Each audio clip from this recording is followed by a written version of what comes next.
What's going on? Mr. Feltman here to show you a quick video on how to sync your YCS device.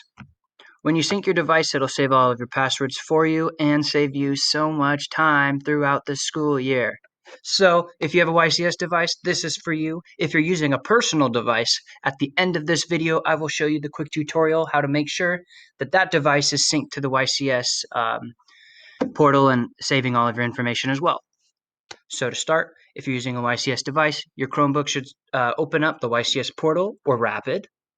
When you get there, put your username in, press go. Notice my password already populated on there. That's because my account is synced to this computer.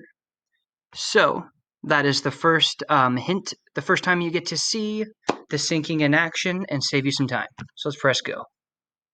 So once you've typed all your YCS Portal account information in, it'll take you to the YCS Portal, and you're all synced. You're ready to rock. If you clicked on Clever, it would take you to Clever. You clicked on Gmail, it would take you to Gmail. So it's that simple. You're ready to go. Now, if you're using a device that is not from the YCS Portal, this is where you need to turn your ears on. So we will start by going to Google Chrome. Here I am. On your device, let's go to Google Chrome. In the top right, if you're signed in, it should have your account. So my YCS email is signed in right now. My classroom is Texas. That's why the icon is a longhorn. Go Horns. Now, if you look up above here, there's a smaller version of my Texas icon. If you click on that, make sure that sync is on. If sync is on, when you put your passwords in, it should save them. It'll sync.